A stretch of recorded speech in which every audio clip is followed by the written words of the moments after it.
우리 하나님 앞에 기도드리겠습니다. 전능하신 하나님 아버지, 오늘도 우리 사랑하는 모든 성도들 주 앞에 나왔습니다. 믿음 안에서 늘 승리할 수 있도록 도와주옵시고, 우리 주님께서 저희들에게 주시는 큰 믿음 갖고 어려운 세상 이겨가게 도와주시고, 사단 마귀의 싸움에서도 이겨가게 도와주시고, 세상 살아가는 삶에 분별력이 있게 도와주셔서 이게 이런 거구나, 저건 저런 거구나, 이 세상이 이렇게 흘러가는구나 깨닫게 도와주옵시고, 믿음으로 단단히 붙잡고 달려가는 축복의 성도들 되게 도와주옵소서. 말씀 안에서 늘 승리하도록 주님 함께하여 주옵소서. 전능하신 하나님 아버지, 이 시간에도 우리 신동숙 권사님 감사헌금과 선교예물 드립니다. 주께서 축복하시고 은혜 베풀어 주옵소서. 외손자 지훈이가 아버지는 군대 가서 이제 훈련을 마치고 전방 부대에 배치를 받았습니다.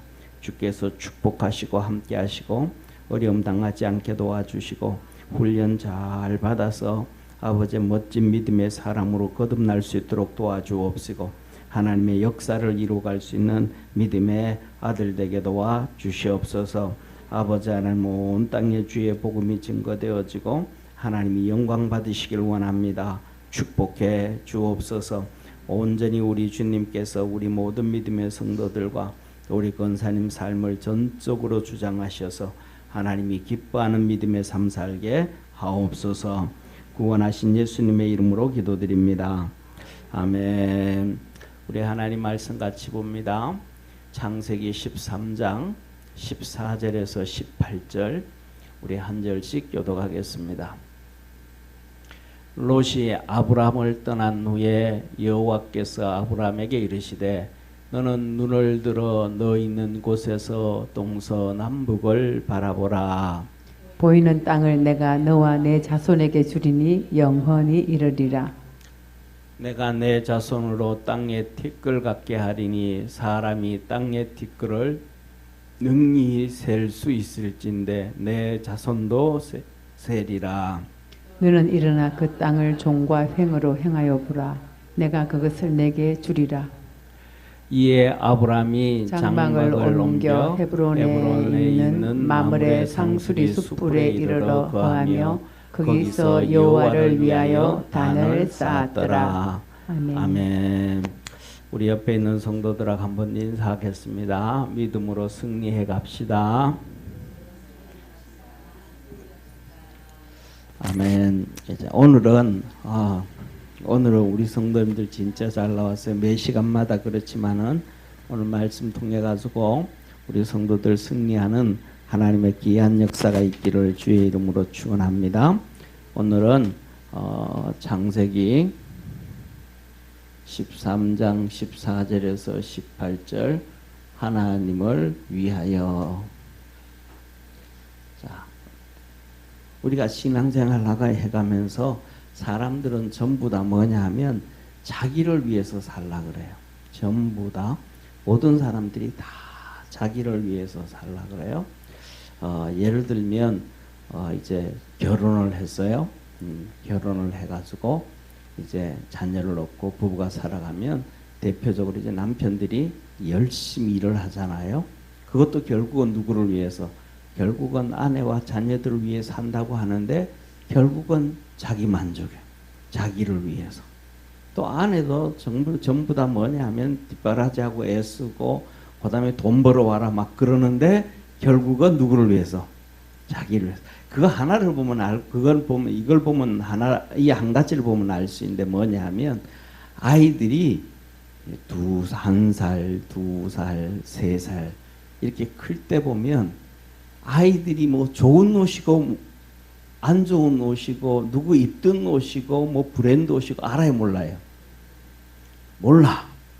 그런데 엄마는 애를 누구를 뭐 좋은 옷 입히려 그래요? 안 좋은 옷 입히려 그래요? 주서 옷 입으려고 그래요? 막 새콤 브랜드 있는 거 비싸게 주고 사 입히려 그래요? 그거 누구냐 하면 애는 아무것도 몰라. 애는 몰라. 그냥 기저귀 차면 자주 갈아줘 가지고 안 물면 좋아해. 근데 모르는데도 막 좋은 것을 입히고 그다 막 이렇게 하려면 결국 누구 만족이에요? 자기 만족이 자기 만족. 그래서 뭐 사람은 누구든지 뭐냐면 자기를 위해서 살라 그래요. 그래서 우리가 신앙생활 하는데도 결국은 우리가 신앙생활 하다가 보면 많은 사람들을 자기를 위해서 살라고 하는 것이 거의 많은 사람들이고 대표적인 거예요. 그런데 살아가는 사람 중에서 진짜 자기를 위해서 안 살고 그래서 남을 위해 산다 그런 사람을 존경하는 거예요. 그 다음에 또 자기를 위해서 사는 게 아니고 국가를 위해서 산다 그런 사람을 존경하는 거예요. 그래서 뭐 이 세상에서 뭐냐면 진짜 이 세상에서 남을 위해서 국민을 위해서 사는 사람은 많을까요 적을까요? 진짜 적어요. 그러니까 공산주의 국가에서는 국민들을 위해서 국가를 위해서 사는 지도자는 아무도 없어요. 왜? 공산주의자들은 전부 다 이렇게 대표적인 경우가 이렇게 해요. 러시아의 스탈린이 무슨 말을 했냐 하면 국민은 투표하고 발표는 정부가 한다. 그것은 무슨 말이에요? 국민은 그냥 형식으로 투표만 해. 너들은 누가 당선되고 누가 당선 안 되고 누가 이거 되고 저거 되고는 누가 발표한다는 거예요. 정부가 알아서 할 테니까 너희는 그냥 투표만 하고 그냥 받아들여. 자기들의 권력을 국민들의 뜻에 맞춰서 내려놓는다는 거예요. 안 내려놓는다는 거예요. 안 내려놓는다. 그래서 뭐냐면 전 세계적으로 지도자들이 딱 있는데 지도자들이 부정선거 나오는데도 거기 대해서 투명하게 예를 들면 오스트리아 같은 나라 있죠. 독일 옆에 있는 나라. 독일계 그 오스트리아도 독일 사람들이에요. 근데 오스트리아 같은 경우에는 5개가 부정투표가 나왔어. 그런데 다시 3개월 후에 다시 투표한다. 5개가 투표 하나는 그 국민의 그 뭐냐면 모든 거거든요. 그러니까 투표 하나를 훔친다는 얘기는 국민 한 명의 인격을 훔친다는 거예요. 그러니까 5개가 잘못됐는데 3개월 후에 다시 투표한다. 그럼 그 나라는 민주주의 국가예요? 공산주의 국가예요? 그게 민주주의예요. 예. 우리나라 같은 경우에는 4.19 의견 나왔을 때 이승만 대통령이 물러나요? 안 물러나요? 물러나잖아요. 이승만 대통령이 데모하다가 감옥 갔던 사람에게 청년에게 가가지고 아이고 이런 얘기 자기 나이가 이제 80이 되셨으니까 그때가 80에 이승만 대통령 나이 80. 그러니까 손잡버리잖아. 21살, 22살, 23살. 결국 이 녀석들아 너들이 병원에 이렇게 누워있으면 어떡되냐. 80이 된 내가 병원에 와 누워있어야지. 그랬더니 그 누워있는 학생이 이승만 대통령 보고 말했어요. 대통령 각하 물러나세요. 학대 학생이. 그러니까 이승만 대통령이 내가 진짜 물러나리? 예, 물러나십시오. 알았다. 그리고 그냥 청와대에서 손 툭툭 털고 걸어 나왔어요. 이게 민주주의예요. 그런데 나중에 시간이 많이 지나가지고 그 대학생이 병원에서 퇴원하고 어른이 되고 나가지고는 후에 자기가 그 후에 그 얘기한 것을 후회한 글을 썼어요. 내가 진짜 그때는 철이 없었다. 몰랐었다. 나라가 어떤지도 모르고 세계 정세가 어떤지도 모르고 하나도 몰랐었다. 그래서 뭐냐면 이 일본에 가장 위대한 총리가 있어요. 일본의 가장 위대한 총리, 오랫동안 총리했었는데 그 총리가 자기 집 마당에다가 나무 3그루를 심었어요. 자기가 지금까지 만나고 이렇게 오면서 전 세계 모든 지도자들을 엄청 만났는데 그 중에서 가장 위대한 지도자가 자기는 3명이 있다. 그 3명을 위해서 자기 마당에다가 나무를 심었어요. 누구겠어요? 누구라고 심었어요? 첫째,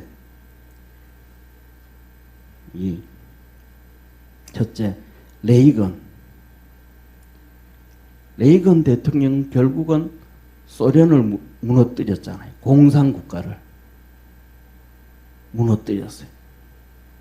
그 다음에 두 번째는 누구냐 하면 고르바초프. 소련의 고르바초프. 자기가 권력 완전히 다 가지고 있는데 그 권력을 국민들을 위해서 턱 내려놓고 우크라이나 독립시키고 우즈베키스탄 다 독립시키고 몽골도 독립시키고 그 나라에 전부 다 뭐 자유를 다 주고 진짜 이 사람은 너무너무 위대하다. 어떻게 그 공산국가에서 그 큰 어마어마한 큰 나라 소련 연방 그 소비에트 연맹이잖아요. 그러니까 공산주의 연맹이 소련이잖아요. 그 큰 권력을 내려놓고 어떻게 그들에게 다 자유를 줄 수 있는가? 그리고는 이분은 빚도 없이 존경도 못 받고 사라진 사람이죠. 그리고 세 번째 나무를 심었는데 그건 누구를 위해서 심는데 이 세 번째가 누구냐면 전두환. 한국 사람들은 97% 죽일 놈이라 그러는데 낙가선에는 이분이 위대한 사람이에요. 그 대표적인 것 중에 하나가 뭐냐면 이 사람이 장충체육관에서 대통령이 됐잖아요. 그때 전 세계가 세 번째 경제 위기가 왔어요. 우리나라 같은 경우는 100% IMF 터진다.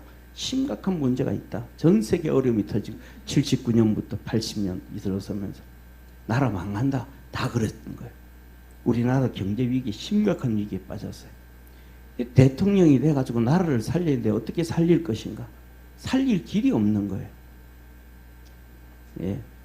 그래가지고 비행기를 타고 이제 레이건을 만나러 가는 거예요.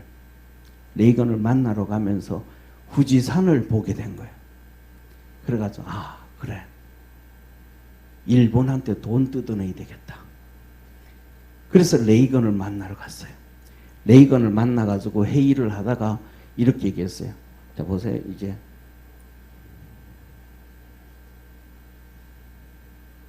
이게 이제 지도잖아요. 우리나라가 이게 있고, 소련이 이렇게 있고, 중국이 이렇게 있고, 여기는 또 베트남이 있고, 그 다음에 일본이 있잖아요.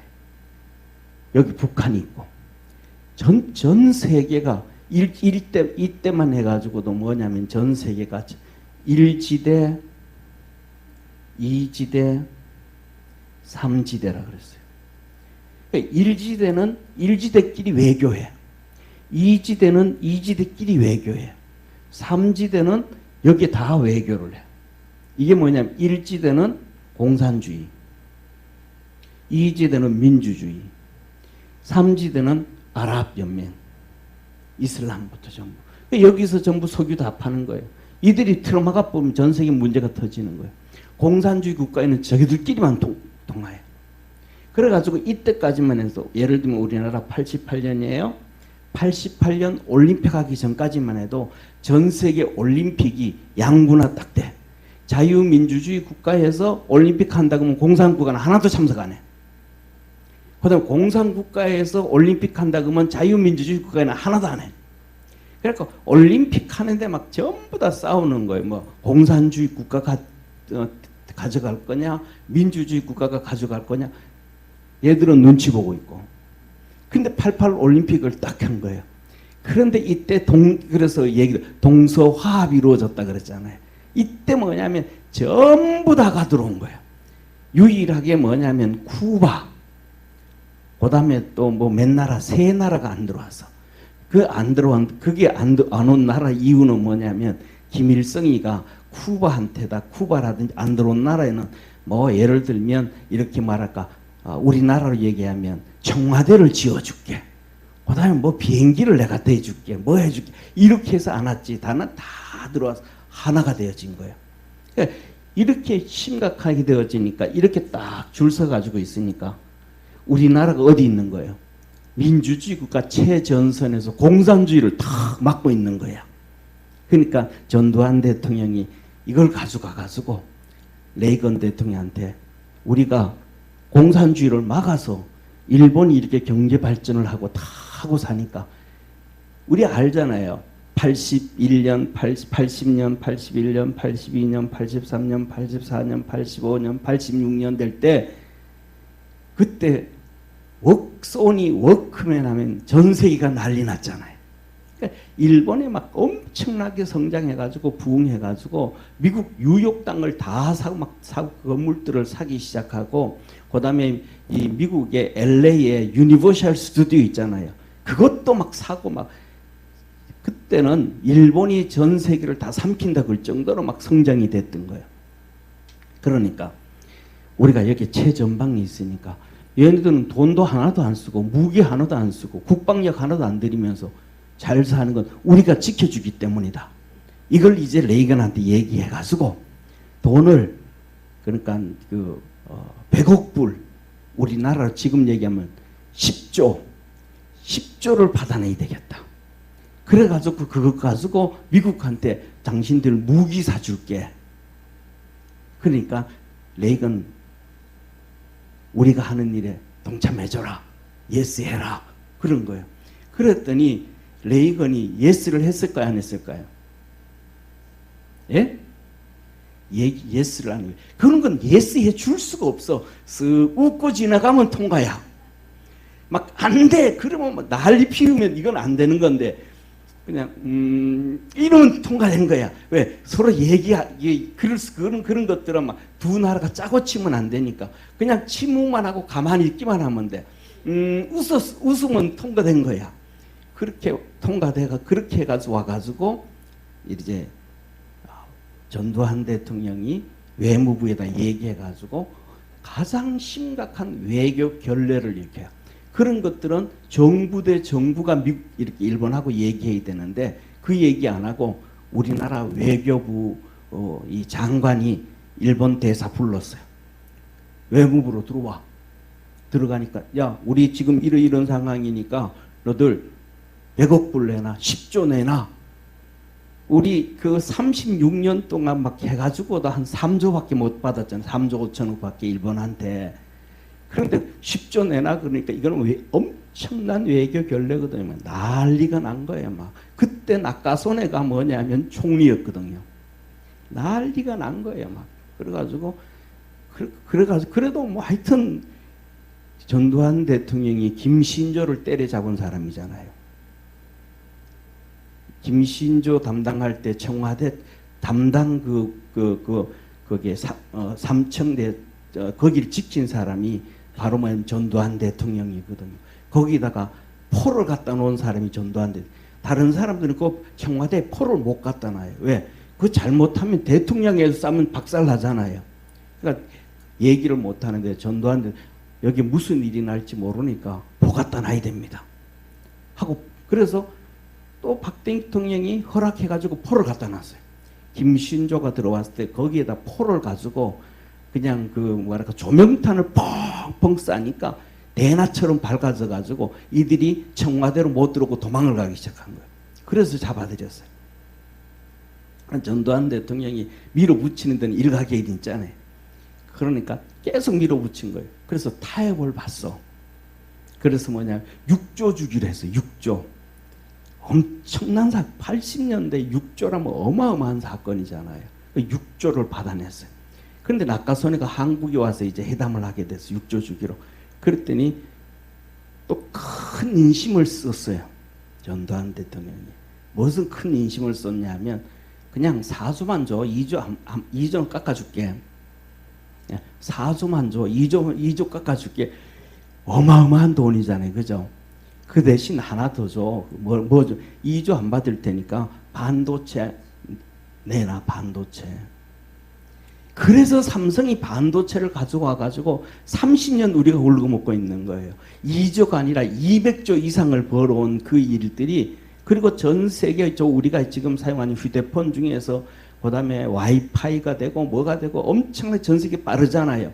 이게 전두환 대통령 때 전부 다 뭐 했느냐면 광 케이블을 그때 30년을 바라보면서 먼저 광 케이블을 다 깔아놓은 거예요. 이해가 되시죠? 그리고 그때는 전부 다 전화할 때 되면 우리 초등학교, 중학교 다닐 때 전화하면 집집마다 전화 있는 게 아니고 띵 돌려가서 누구한테 교환수한테 어디 바꿔줘요 어디로 연결 이랬잖아요. 근데 그것을 전두환 대통령이 LG, 삼성, 기술자들을 60명을 뽑아가지고 대덕단지에 집어넣어가지고 연구해라. 자동으로 되도록 해라.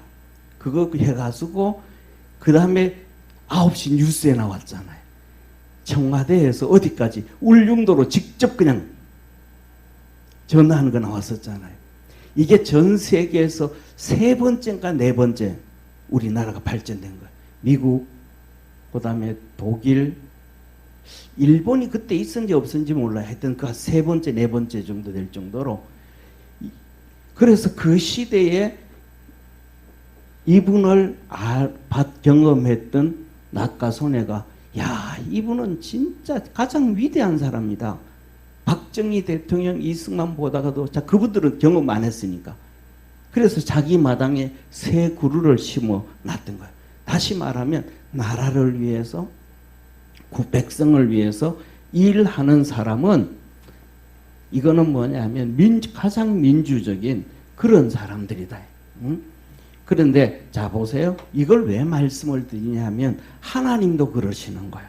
하나님도 우리가 살아가는 삶에서 첫째 뭐냐 하면 우리가 자신을 위해서 살고 가족을 위해서 사는데 하나님은 우리가 살아가는 삶에 있어서 하나님을 위해 그 다음에 이웃을 위해 너무너무 귀하게 여기신다는 것을 기억하기를 주의 이름으로 축원합니다. 이게 하나님을 위해서 드리는 헌금도 헌금이고 이웃을 위해서 내가 희생하고 주는 것도 하나님은 헌금이다. 그래서 우리는 살아가면서 가끔씩은 뭐냐 하면 손을 이렇게 펼 수가 있어야 돼. 손을 펼 수 있는 믿음의 성도가 되기를 주의 이름으로 축원합니다. 그러니까 손을 안 펴니까 문제가 터지는 거예요. 나중에 뭐 예를 들면 우리나라가 막 지금 이렇게 뒤집어지고 문제 터졌던 것도 뭐냐 하면 자기의 단점을 안 끄집어내려고 하다가 문제가 터지잖아요. 우리는 대통령 선거 해가지고 막 비자금 떠들면 누구 얘기해요? 이해창 씨 얘기하잖아요. 뭐 1,500억 문제 터지고. 근데 실질적으로는 그 전에 김영삼 대통령이 대통령 되어졌을 때 노태우 대통령이 돈 주고 해가지고 3천억의 문제가 터져요. 3천억의 문제가 터졌을 때 김대중 대통령이 그때 야당이었잖아. 이거 터뜨린다. 그때 둘이 야 그거 터뜨리지 말고 우리 5.18 문제로 50 작살 내버리자. 그래서 둘이 담합해가지고 5060을 박살을 낸 거예요. 자기들의 실책을 안 드러내기 위해 가지고. 그것은 뭐냐면 자기를 위해 전부 다 사람들은 뭐예요? 권력을 가진 뭐를 가든지 간에 자기를 위해서 살지 누구를 위해서 백성을 위해서 나라를 위해서 국가를 위해서 사는 사람은 없더래. 그런데 대표적으로 전두환 대통령이 지금도 뭐냐면 화장해서 유골이 집안에 들어앉아 있는 거예요. 왜? 그분이 나는 죽으면 전방부대에 높은 산에 가서 무덤 만들 필요도 없고 뿌려라. 전방부대 높은 산에 가서 뿌려라. 나중에 나는 거기서 대한민국이 이 한반도가 대한민국으로 통일되는 걸 나는 두 눈으로 보고 싶다. 그런데 뭐 어려운 거 없잖아요. 그런데 그걸 못 부리게 하는 거예요. 그러니까 이 사람은 요건 잔뜩 먹어도 진짜 뭐하는 나라를 위해서 사랑하는 사람. 그리고 뭐 은퇴하고 난 다음에도 요새 하는 것처럼 뭐 이렇게 뭐 자기 다시 집을 짓고 뭐 예를 들면 저쪽에 봉하 마을에 큰 집을 짓는다든지 그다음에 어느 마을에 또 큰 집을 뭐 대통령이 되고 물러나면서 그런 거 짓는 것도 없잖아요. 그다음에 예를 들면 이명박 대통령도 뭐 물러나면서 자기 집 뭐 몇백억 들여서 집 짓고 그런 거 없잖아요. 그다음 박근혜 대통령도 물러나면서 뭐 자기 큰 집을 짓고 이런 거 없잖아요. 그냥 그 전에 들어가던 집에 다시 들어갔다가 그거 다시 나오고 뭐 별 차이가 없잖아요. 예. 그래서 뭐냐면 중요한 것은 거의 대부분의 사람은 자기를 위해 살더라. 오늘 여기서 이걸 잘 봐야 됩니다. 자 보세요. 롯이 아브라함을 떠난 후에 자, 첫째, 아브라함이 롯을 떠나보내요. 롯을 아브라함이 떠나보니 이게 어마어마한 역사예요. 우리가 잘 아는 것처럼 아브라함의 동생이 누가 있냐면 하란이라는 동생이 있었어요. 이 아브라함의 동생이 하란이 있었는데 하란이 이 롯을 놓고 죽어요. 하란이 이 동생 아들 롯을 놓고 죽어요. 그런데 그 부인은 어떻게 되는지 성경에 기록 안 돼요. 그냥 제가 생각하기에는 또 제가 했지 않았나 싶어요. 집 나가지 않았나 싶어요. 왜냐하면 롯을 아브라함이 데려다니니까 살아 있었다 그러면 아마 엄마가 아들을 케어했을 텐데 그렇게 안 해요. 그래서 이 롯은 이제 아브라함이 이제 케어하는 거예요. 근데 이 아브라함이 데려다니는데 아브라함은 자녀가 있어요, 없어요? 자녀가 없잖아요. 자녀가 없으니까 이 롯을 보면 자기 동생이 자기를 위해서 애를 하나 만들어 준 것 같아. 그리고 간 것 같아. 그러니까 아브라함은 이 롯을 볼 때 자기 아들보다가도 더 애처로워요. 그래가지고 그는 항상 롯을 데리고 다녀요. 롯을 떨어뜨린 적이 한 번도 없어요. 그래서 아브라함은 롯을 자기 아들보다 더 귀하게 여기는 것 중에 하나가 아브라함이에요. 그 대표적인 것을 두 가지로 볼 수가 있는데 한 가지는 뭐냐 하면 오늘도 지난주에 봤던 것처럼 롯에게 말 네가 동을 하면 내가 설을 하고 네 좋은 대로 네 뭐든지 선택해라. 이건 누가 하는 얘기예요? 아버지가 아들에게 하는 얘기예요. 아버지는 자기 것 다 줘도 괜찮아요. 뭐 니만 잘 된다면. 이 조카한테는 그래야 안 그래요? 조카한테 그런 큰 아버지 있고 작은 아버지 있어요, 없어요? 없어요. 그런 큰 아버지, 작은 아버지는 조카한테 다 주는 거 없어요. 쉽게 말하면 자기 아들이 결혼할 때는 빚을 내서라도 막 결혼시키지만 조카가 결혼할 때는 야 어떡하냐 큰아버지가 내가 좀 어려워가지고 참 뭐 해줄 수도 없고 미안하다. 빚 내서 도와줘야 안 내줘요? 안 해. 근데 아브라함 뭐라 그래요? 첫째, 네가 원하는 대로 가라. 네가 좋은 거 선택해라. 네가 좋은 땅을 선택하면 내가 사막을 선택할 것이고 네가 뭐든지 선택해라. 그 다음에 두 번째로는 뭐냐면 그거는 누구를 향한? 롯을 향한 아브라함의 마음이에요. 그 다음에 또 하나의 마음은 아브라함이 믿음의 마음이에요. 하나님이 나에게 뭐 주셨으니까? 이 가나안 땅 주셨으니까 젖과 꿀이 흐른다 그랬는데 사실은 사막이거든요. 예, 네게부 사막도 있고 유다 광야도 있고 전부 사막이거든요. 하나님이 축복해줘야만 돼. 그러니까 목축을 끌고 다니면 좋은 곳을 갈까요? 안 좋은 곳을 갈까요? 좋은 곳으로 가게 돼.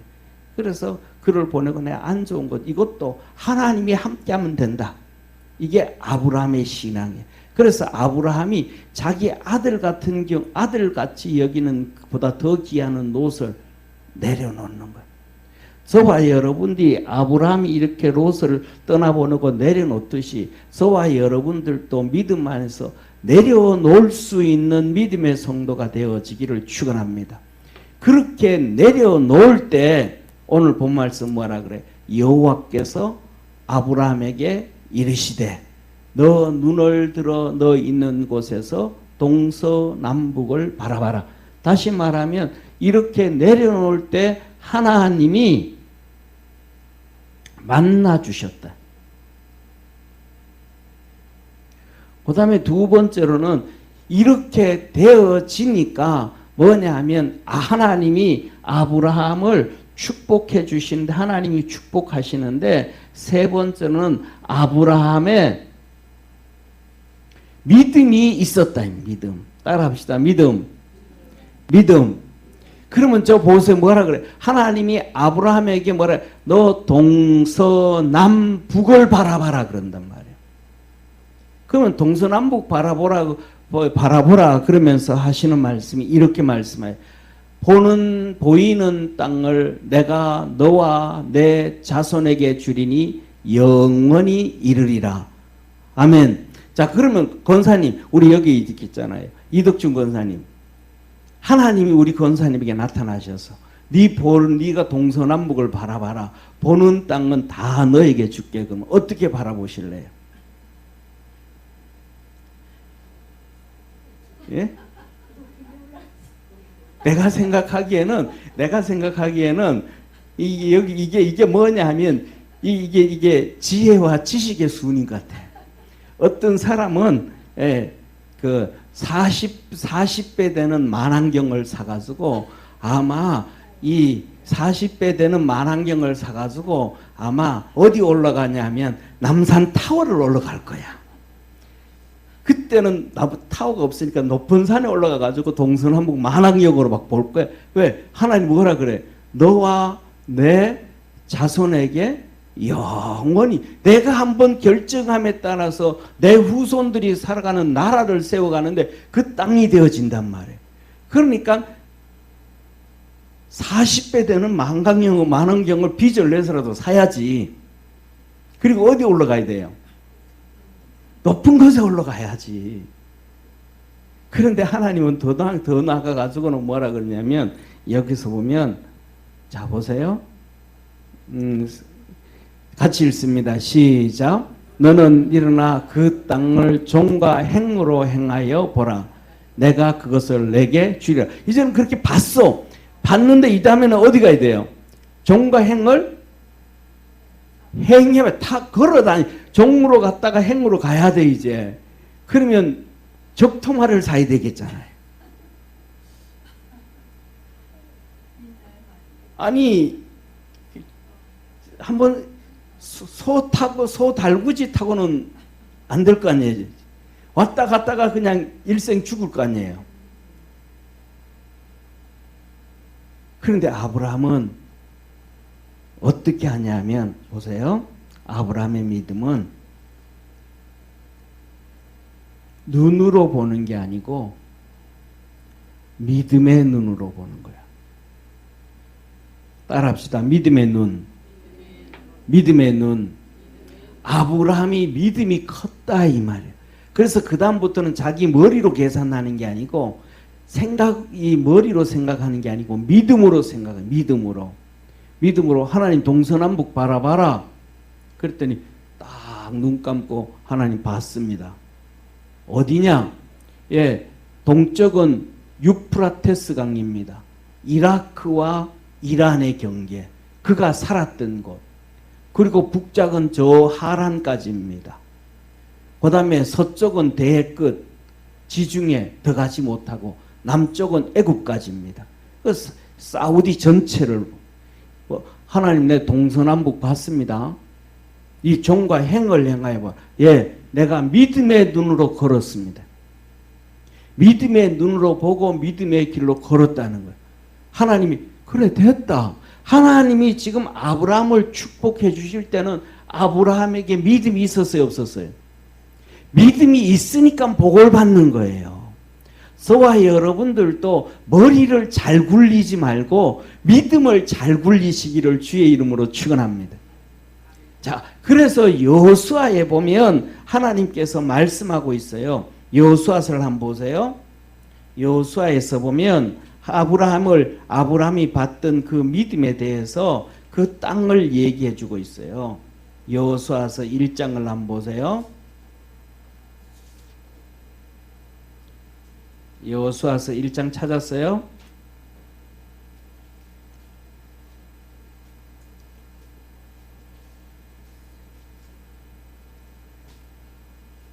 여호수아서 1장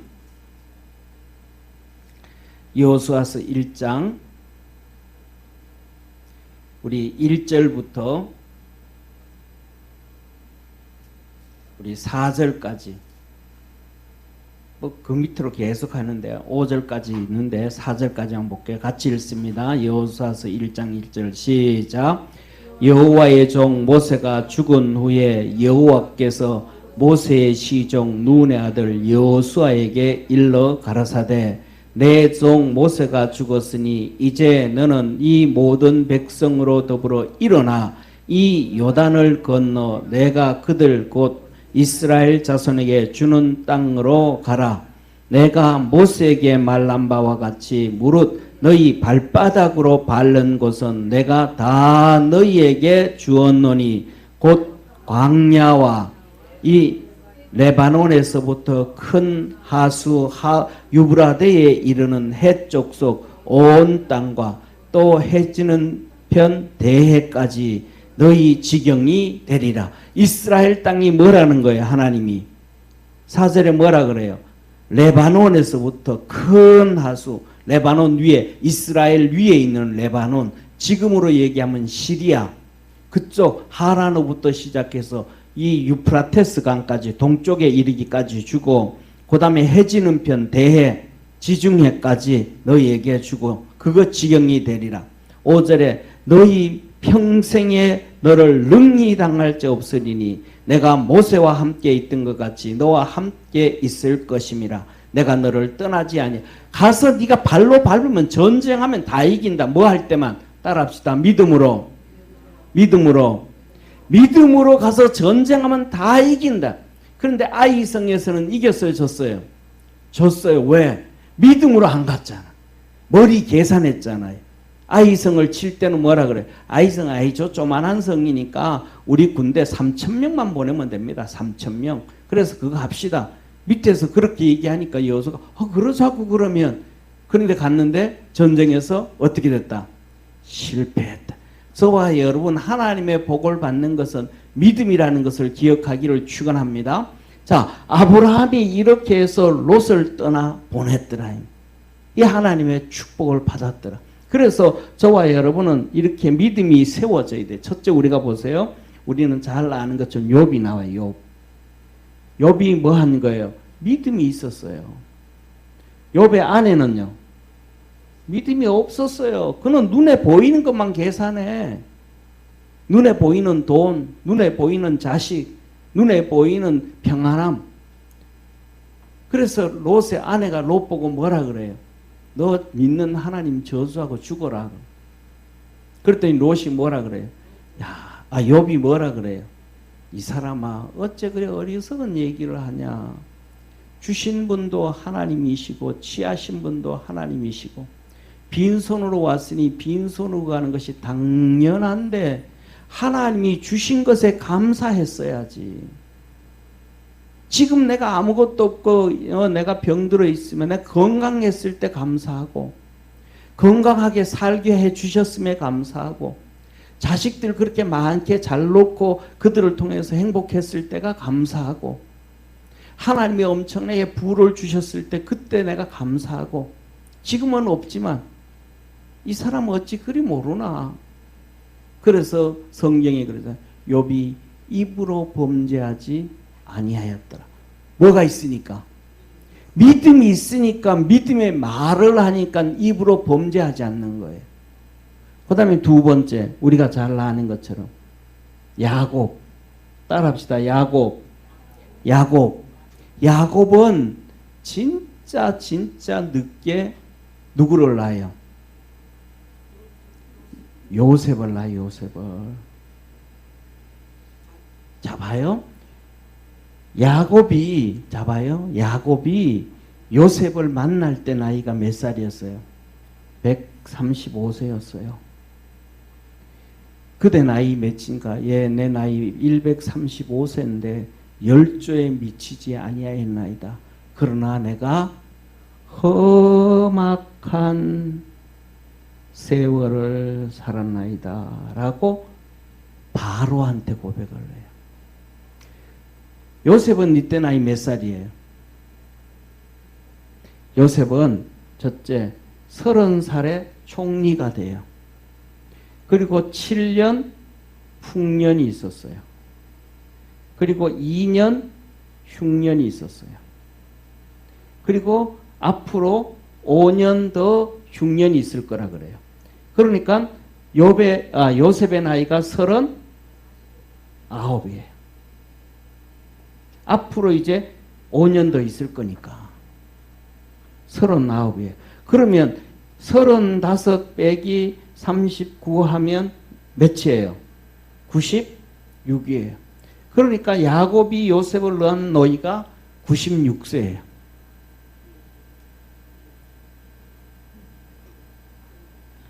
그리고 그 다음에 이놈이 하나 있는데 그 다음에 또 한 놈이 나왔어.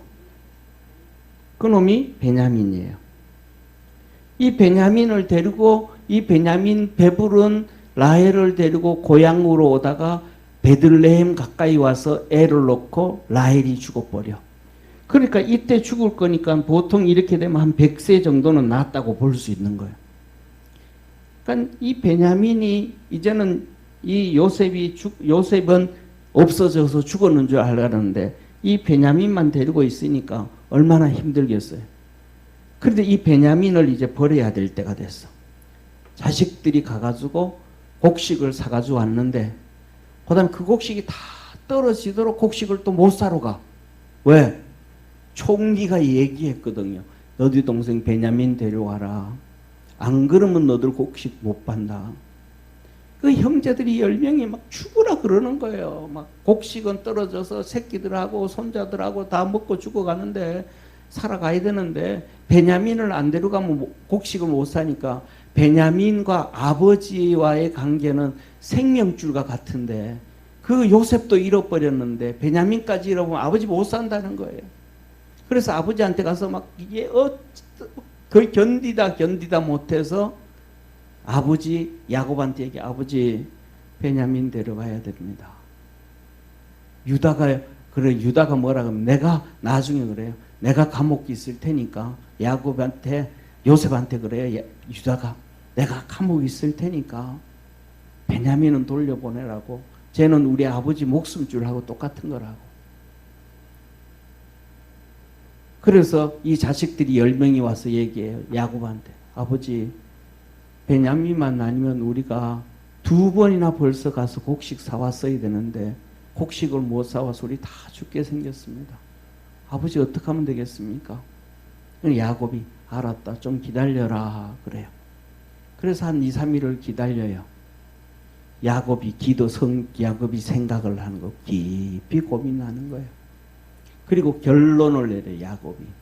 무슨 결론을 내리냐면 이렇게 얘기해요. 이제 베냐민이 애굽으로 이제 가야 되잖아요. 야곱이 뭐라 그러냐면 하나님이 원하시면 내놔야지. 여기에 베냐민은 야곱에게 자기 생명보다 귀한 아들. 롯은 자기 아들보다 귀한 아들. 그를 이제 가라. 이제 내 떠나가라. 내놓는 거예요. 욥은 자기 모든 것, 과거에 있었던 것, 모든 부귀, 영화, 자식들 내려놔요. 야곱은 베냐민을 내려놓으면서 하나님이 원하시면 내놔야지. 그가 애굽에 가서 죽든 살든 하나님이 원하시면 내놔야지. 그리고 베냐민을 내놓고 데려가요. 그리고 곡식을 사러 가요. 그 내려놨을 때 이 야곱은 무슨 소리를 들었어요? 잃어버린 요셉을 찾은 거예요. 내려놨을 때 아이고 이제 내 인생 진짜 낙이 없다. 요셉은 죽었고 베냐민 그놈 하나도 이제는 하나님이 그놈까지 내놓으라 그러는구나. 쉽게 말하면 내 창자 끝까지 다 끄집어 내놓는구나. 하나님 이것만은 절대 안 됩니다. 하나님 이것만은 절대 안 됩니다. 그런데 그것도 야곱이 내어놔요. 아브라함은 스스로 롯을 보고 이제 양쪽에 막 종들이 싸우고 이 터가 너무 좁고 그런 걸 보면서 이거는 이제 하나님 앞에 내놔야 되겠구나. 내가 움켜잡고 있어서는 안 되겠구나. 깨달은 거예요. 이게 뭐냐면 믿음이 들어가야 알지, 믿음이 들어가지 않으면 깨닫지를 못하고 알지를 못하는 거예요. 그래서 야곱이 턱 내려놔요. 그랬더니 그 다음에 오는 소식이 뭐예요? 그냥 마차가 오기 시작하고 곡식이 가지고 오기 시작하는데 요셉이 어디에서? 애굽에서 총리가 됐다는 거예요. 할렐루야. 이거 보면요, 그 아버지의 그 아들이야. 이 요셉이 30살에 총리가 되자마자 그냥 아버지한테 연락해도 될 텐데 하나님이 허락까지 꾹 다물고 있어요. 아니, 아버지가 지금 96세에 자기를 낳아가지고 100살이 넘어가지고 이제 죽어가는데 죽었는지 살았는지 어떻게 했는지 하루라도 빨리 가봐야 되잖아요. 하루라도 확인을 해야 되잖아요. 그런데 요셉이 이 믿음의 사람이니까 하나님이 허락하지 않으면 아무것도 안 움직여요. 끝까지 있어요. 왜? 하나님이 그에게 보여준 게 있잖아요. 2번의 사건. 곡식단이 그에게 절을 하고 해와 달과 별들이 그에게 절을 하고. 그러면 절을 한다는 얘기는 와서 절한다는 거예요? 가서 절 받는다는 거예요? 예? 와서 절하는 거잖아요. 가서 절 받는 게 아니잖아요. 가서 절 받는 걸 보고 뭐라 그래요? 우리나라 속담에 엎드려 절 받. 이거는 절 받는 게 아니잖아요. 와서 절. 부모가 와서 그 하나님의 말씀이 요셉은 너무 잘 아는 거야. 이거구나. 그래서 시편 135편에도 그래요. 한 사람이 발에 착고에 차였으니 하나님의 말씀이 그에게 응할 때까지라. 하나님 말씀이 성취되어지고 이루어질 때까지라. 그 하나님이 이루어질 때까지 요셉은 막 얼마나 막 그냥 빨리 만나고 싶고, 아버지 내가 총리가 됐어요. 막 형제들은 상관없고 형들은 상관없어요. 아버지한테 막 달려가고 싶을 거 아니에요. 아버지 그 라헬 우리 엄마 그냥 죽고 얼마나 고생하고 살았냐고 가고 싶. 그런데 뭐예요? 말씀이 응할 때까지 움직이지를 않아. 뭐가 있기 때문에? 믿음이 있기 때문에. 저와 여러분, 우리 믿음의 성도들은 그러한 축복의 성도가 되기를 축원합니다. 믿음이 있어서 손을 내려놔야 돼.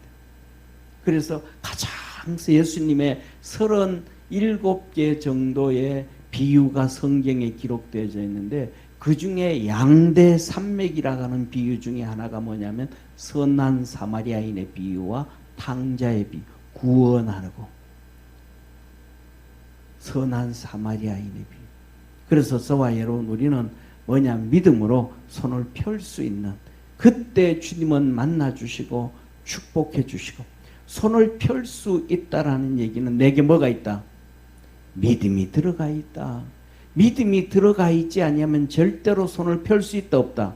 없다. 막 그냥 손으로 그냥 막 억지로 막 손을 펴라 그래도 안 펴진다. 안 펴져. 그래서 뭐냐, 마지막 요새는 좀 다르지만 옛날 같은 경우에는 죽은 시체를 보면 달라요. 옛날의 시체들은 우리나라 속담에 뭐라 그래요? 소똥에 굴러도 어디가 좋다? 이승이 좋다. 소똥에 굴러도 이승이 좋다. 뭐 여기 연세 드셨으니까 다 아는. 저하고 여러분 우리 성도들하고는 같은 문화권이에요. 땅 문화권이에요. 요새 젊은 사람들 것처럼 스크린 문화권이 아니고, 예. 우리 아마 길 집사님은 그런 거 뭐 아실려나 모르겠어요. 모르면 그만큼 신세대 사람입니다. 왜 이 세상에 소똥에 굴러도 이 세상이 좋다 그래요? 죽으면 지옥 가니까. 저승사자가 와서 잡아가니까. 그래가지고 그 옛날에는 저승사자가 와서 잡아가려면 안 죽으려고 막 손에 막 힘쓰고 막 이럽니다. 그래서 주먹 꽉 쥐고 죽어요. 그래서 우리나라 사람들 그래. 아이고, 죽으면서 뭘 그렇게 움켜잡고 가려고 손을 이렇게, 아니 움켜잡고 가려고 하는 게 아니고 안 죽으려고 몸부림. 내 몸에서 영이 안 빠져나가려고 몸부림친 거예요. 그런데 예수님 믿는 사람은요, 마지막 죽을 때가 되겠지면 하나님이 천군 천사를 보내줘요. 저승사자가 오는 게 아니고 천사가 와요. 와, 이런 천사도 있었네. 그리고 눈이 열려 하늘나라를 바라보게만, 와, 이 세상에 내 평생 고생하던 그 수고들이 싹 사라지고 하늘나라가 너무너무 좋은 거예요. 그러니까 뭐예요? 손을 움켜 잡는 게 아니고 손을 펴요. 천사가 갑시다 그러면 손을 펴요. 갑시다. 너무 좋은 그곳으로 갑시다. 그러니까 이 영혼이 몸에서 빠져나가는 영혼이 힘이 들어가요? 힘이 안 들어가요? 힘이 하나도 안 들어가요. 그 근육이 편안하게 이렇게, 그러니까 뭐 한다는 거예요? 잔다 그러는 거예요. 잠자는 사람들 보면 이리 굴리면 이리 굴리고 저리 굴리면 저리 굴리고, 잠자는 애들, 야 우리 오늘 여행한다 그러는데 너 아직까지 안 일어나면 어떡하냐, 빨리 옷 갈아입고 가자 그러면서 잠옷 벗기고 옷 입히면 애들이 막 팔이 이렇게 입혀지잖아요. 뻑뻑 안 하잖아요. 왜? 근육이 다 이완되어 있으니. 하늘나라 가는 그런 거예요. 이렇게. 그래서 우리는 믿음의 사람들은 이렇게 믿음으로 내려놓을 줄 알아요.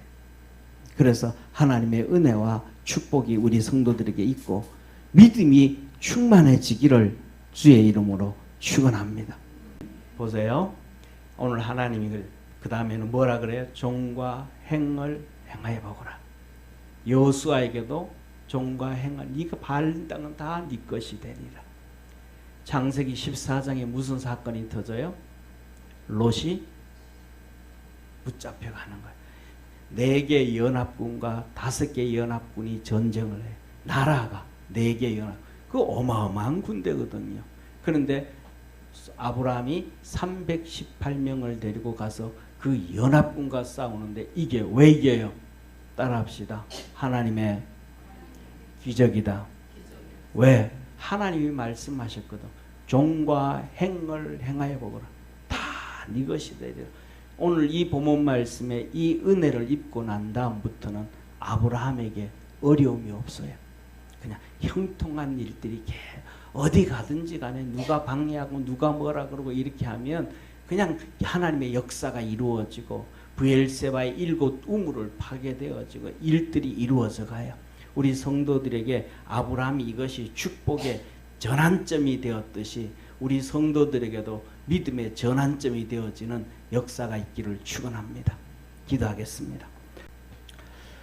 전능하신 하나님 아버지, 우리 사랑하는 모든 성도들에게 믿음 있게 하여 주시고 주의 은혜를 입게 도와주시고 주님의 축복을 바라보게 도와주시고 야곱처럼, 아버지 하나님 요셉처럼, 또 욥처럼, 아브라함처럼 주님 사랑하고 섬기고 믿음으로 살아가도록 축복해 주옵소서.